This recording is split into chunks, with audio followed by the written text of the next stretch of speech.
आइए शुरू करते हैं। राजनीति शास्त्र, राजनीति शास्त्र, इसे अंग्रेजी में कहते हैं पॉलिटिकल साइंस। अंग्रेजी में क्या कहते हैं? Political science. बिहार बोर्ड जो राजनीति शास्त्र की पाठ्य पुस्तक है, इसको दो भाग में बांटा गया है।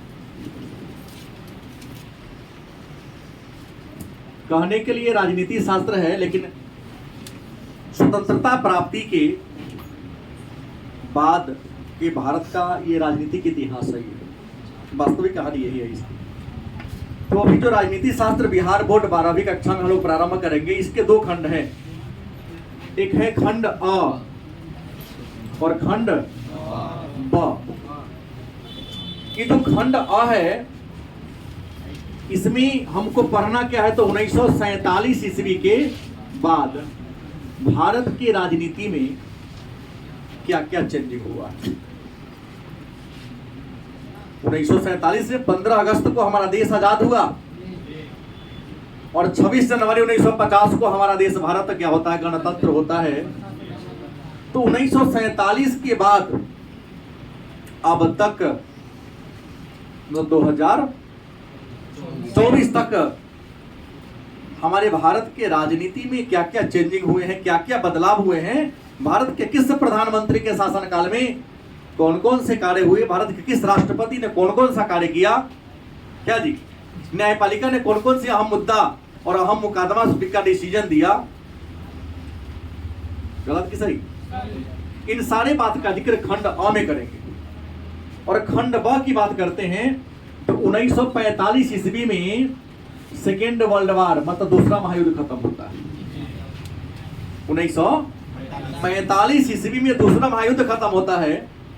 तो दूसरे महायुद्ध के बाद विश्व के राजनीति में क्या क्या चेंजिंग हो रहा है, क्या क्या बदलाव हुआ है, उस चेंजिंग को करने वाले महत्वपूर्ण देश कौन कौन है, विश्व की राजनीति में किस देश का प्रभुत्व ज्यादा है, और दुनिया में अमेरिका सबसे अधिक ताकतवर है, तो अमेरिका के ताकतवर होने के रीजन क्या है, गलत की सही। तो 1945 ईस्वी के बाद विश्व के राजनीति में क्या क्या चेंजिंग हुआ, क्या क्या बदलाव हुआ, इन सारे चेंजिंग और बदलाव को हम खंड ब में पढ़ेंगे। और खंड अ में क्या पढ़ेंगे? 1947 ईस्वी के बाद भारत के राजनीतिक इतिहास को पढ़ेंगे। तो आइए पहले तो खंड अ ही पढ़ेंगे ना, ब तो बाद में देखेंगे।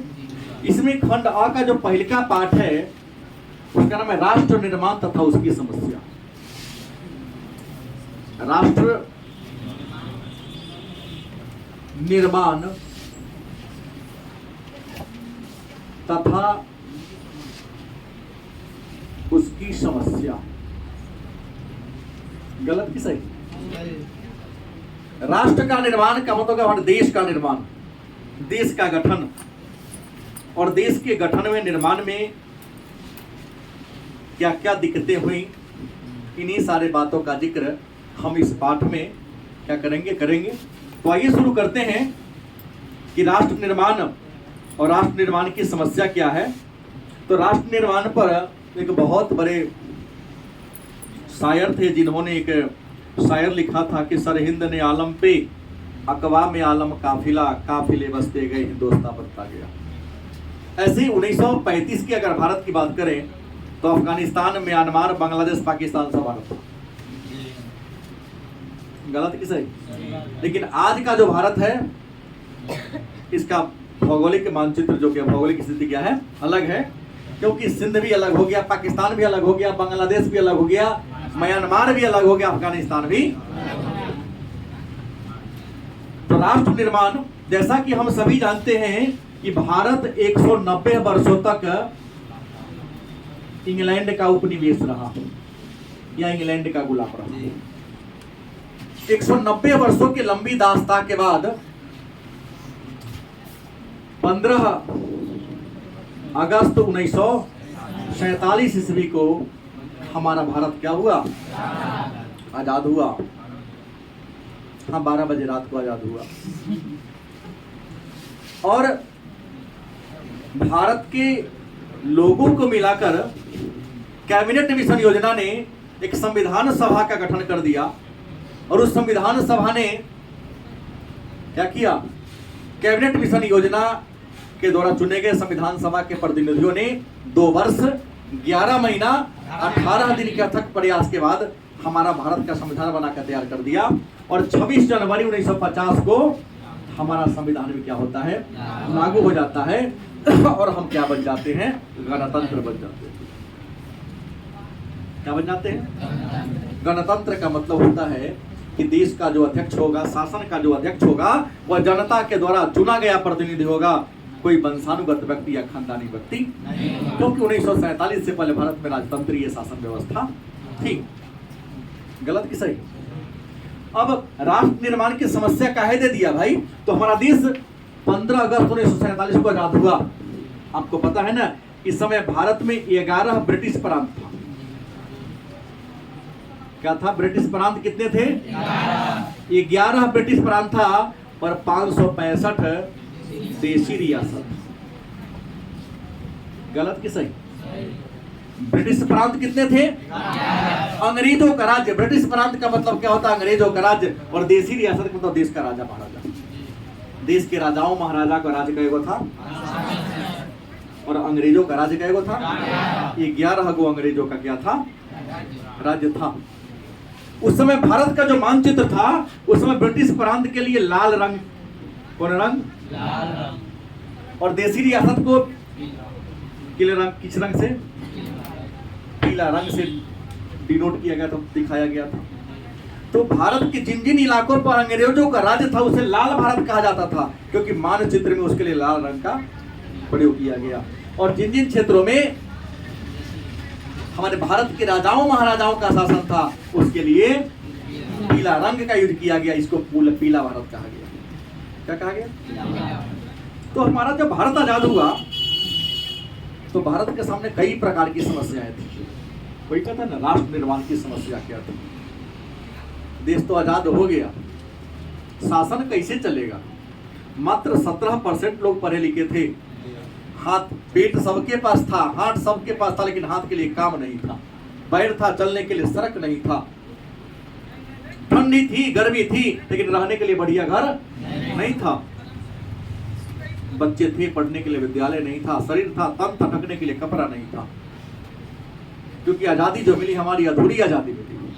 हमारी जो आजादी मिली वह अधूरी आजादी मिली, क्योंकि भारत 15 अगस्त 1947 को आजाद हुआ। आजादी से एक दिन पहले हमारे भारत का बंटवारा हो गया और भारत का बंटवारा जिस योजना के द्वारा होगा, उस योजना का नाम था लॉर्ड माउंटबेटन योजना या 3 जून योजना। सारा सूती कपड़ा का मिल इंडिया में रह गया, सारा जूट का मिल इंडिया में रह गया। जूट उत्पादक क्षेत्र और कपास उत्पादक क्षेत्र पाकिस्तान को चला। मिल रख के क्या होगा जब कच्चे माल नहीं? गलत कि सही? ये बहुत प्रकार की समस्याओं का आबादी मिली 81% के आसपास कुल का, और भूमि मिला मात्र 72%। पाकिस्तान को जमीन ज्यादा मिला, आबादी कम मिली। कर्ज का भी उन्होंने बंटवारा नहीं किया गांधी के कारण। नहीं उसको कर्ज पर नहीं, तुम लोग अपने सजा देना, इंडिया ही सदाएगा, पाकिस्तान नहीं सदाएगा। ऊपर से रुपया भी देवा दिया था। नाथुराम गोडसे किसी आके मार दिया, तू रहोगे तो बर्बाद कर दोगे पूरे देश। सही बोल रहा हूँ, गलत नहीं बोल रहा हूँ? करेंगे ना उनका जीवन चरित्र, तो लगेगा कि जो माहौल क्रिएट हो रहा था उस समय गांधी जी निष्पक्ष नहीं थे, शायद पक्षपात कर पा रहे थे। जबकि गांधी को सब हम भारतवासी बड़े स्नेह से राष्ट्रपिता, बापू ये सब कहते हैं। कोई ऐसा इंडियन नहीं है जिनके मन में गांधी के प्रति श्रद्धा ना हो, प्रेम ना हो। थोड़ा 5 मिनट वेट कर, गलती सही, लेकिन थोड़ी सी ये हो गई। तो पीला भारत था देशी रियासत के लिए, कोई दिक्कत। अब आगे की हम चर्चा कर लें तो भारत का, जब हमारा भारत देश आजाद हुआ तो आजादी में क्या किन किन दिक्कतों का, किन किन परेशानियों का सामना करना पड़ा। तो परेशानी अनेक थी। इसमें सबसे पहली परेशानी ये थी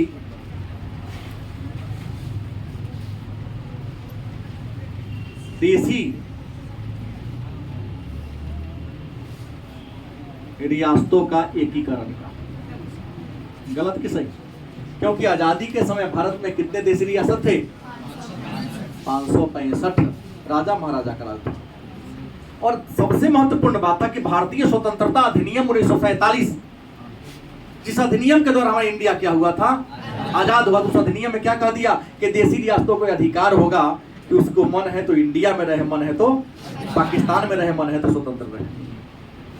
अब देखिए भाई, इन 565 राजा महाराजा के राज्य को कैसे एक करके इंडिया में शामिल, उसको इंडिया नाम दे दिया जाए, भारत नाम दे दिया जाए। गलत कि सही? क्योंकि राजा खानदानी तरीके से राज करते आ रहे थे। हरि सिंह कहा कि हम न भारत में मिलेंगे न पाकिस्तान में मिलेंगे, हम तो राजा का राजा तंत्र ही रखेंगे। हैदराबाद, जूनागढ़ ये कहा कि हम रहेंगे इंडिया के इलाका में, सपोर्ट करेंगे पाकिस्तान का।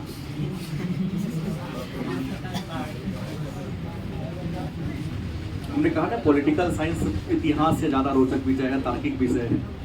बच्चे कहते कि सर क्या ये होगा, बड़ी रोचक विषय, पढ़ना चाहिए इसको। तो इनका एकीकरण करने की भारी समस्या थी कि इन रियासतों का एकीकरण कैसे किया जाए, राज्य का गठन कैसे किया जाए। दूसरा, आजादी के समय हमारे देश में एक और बात मैंने कहा था इतिहास में कि सांप्रदायिकता की समस्या थी। किसकी? सांप्रदायिकता। मैं पढ़ाया हूं कि सांप्रदायिकता क्या है। तो सांप्रदायिकता उस स्थिति को कहते हैं जिसमें एक धर्म के लोग अपने धर्म के सामने किसी अन्य धर्म को हीन समझता है, नीच समझता है। गलत कि सही? और सांप्रदायिकता की इतनी स्थिति नाजुक खराब हो गई थी कि आप गद्दार फिल्म में देख सकते हो, वहां कम दिखाया है, हत्याएं उनसे कई गुना ज्यादा हुई थी। तो सांप्रदायिकता की समस्या को कैसे सुलझाया जाए, ये समस्या थी। अगली समस्या ये थी कि संविधान बनकर लागू था कि संविधान को लागू कैसे किया जाए। नहीं बोल रहे कि आदमी उठा के लोग घुमाओ, अगर ये हाथ हिला दे तो कोनो पीछे से ठोक देगा, आज जाके कहोगे ना तोरा बुढ़वा को बना देगा। क्योंकि शिक्षा के अभाव में इंडिकेटर का मतलब नहीं जानता है, नहीं समझ पाता। हाँ का हम ही को डांट दिया है वो ठेला वाला, हाँ दिए नहीं है, घुमा दिया। तो इसलिए बात देखिए नहीं किए तो हमारी से ना बुझे छे। अब आदमी पढ़ा लिखा मैं क्या कहूँ, तोड़ दिया 2000 के नुकसान कर दिया, बुझाइए कोई दिक्कत नहीं है। समझदार को डांटा जाता है, नहीं तो नॉलेज नहीं है कि लाल पियर के मतलब की होता है। क्योंकि इनके गाड़ी पर तो कोई लॉकडाउन लगाइए नहीं सकता है। सही बात है। तो ये समस्या थी कि संविधान लागू कैसे होगा। देश में शिक्षा का अभाव था, शिक्षा व्यवस्था को सुचारू रूप से कैसे चलाया जाएगा। इतना ही नहीं, और भी भारी समस्या थी शरणार्थी की। किसकी समस्या थी? शरणार्थी की समस्या। शरणार्थी किसे कहते हैं? जब देश का बंटवारा हुआ तो बहुत सारे लोग भारत छोड़कर कहां चल गए? पाकिस्तान। गलती की सही? 2-4 साल, 2-4 महीना, 5 महीना वहां रहा, अब भाग के पुनः कहां गया? भाई आप किसी अन्य जगह के हो गए, पुनः हमारे पास आ गए, तब वो क्या कहा जाएगा? शरणार्थी। भाई उसको कहां रखा जाए, उसके लिए घर कहां बनाया जाए, उनको रोजगार कहां से दिया जाए, ये हमारे देश में क्या थी? समस्या थी। इसके अलावा विदेश नीति, क्योंकि भारत की अपनी कोई आइडेंटिटी उस समय नहीं थी, पहचान नहीं थी। भारत की पहचान ब्रिटेन के साथ, क्योंकि भारत किसका उपनिवेश था? तो भारत को अपनी पहचान बनाना था। क्या बनाना था? और सबसे महत्वपूर्ण बात यह थी, मैं यहां थोड़ा देर चर्चा कर दूंगा, कि हमारा भारत 15 अगस्त 1947 को क्या होता है? लेकिन भारत की आजादी के 2 साल पहले 1945 में सेकेंड वर्ल्ड वॉर खत्म होता है, और 1945 में यूएसए एंड यूएसएसआर के बीच एक बहुत बड़ा लड़ाई शुरू हो गया, संघर्ष शुरू हो गया। हथियार वाला लड़ाई तो नहीं था, लेकिन विचारों का युद्ध इतना तेज हो गया था कि छोटे मोटे देश के लिए जीना बड़ा मुश्किल सा प्रतीत हो रहा था। तो 1945 में संयुक्त राज्य अमेरिका और पूर्व सोवियत संघ, जिसको वर्तमान में रूस कहते हैं, विचारों का मतभेद शुरू हो गया था। उस विचारों के मतभेद को नाम दिया गया शीत युद्ध। क्या नाम दिया गया? शीत युद्ध क्या है भाई? तो शीत युद्ध एक वैचारिक युद्ध है।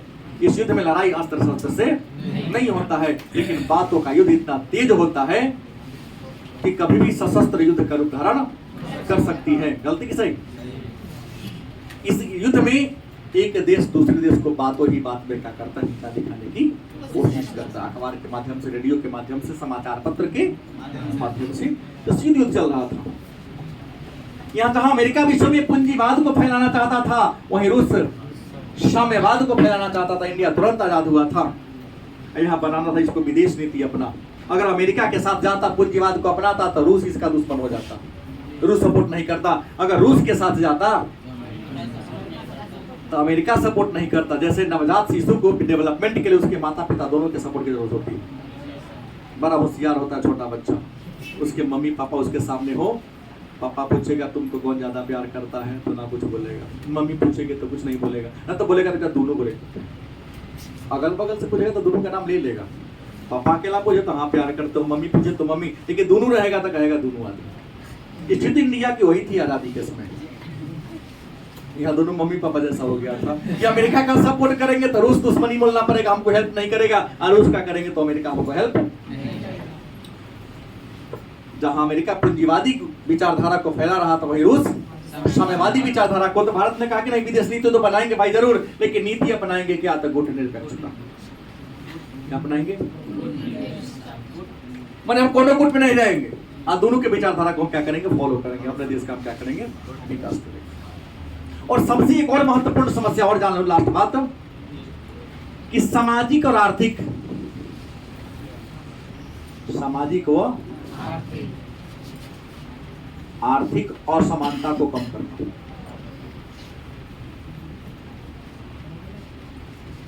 क्योंकि जब आजादी के समय हमारे भारत में सामाजिक असमानता ज्यादा थी,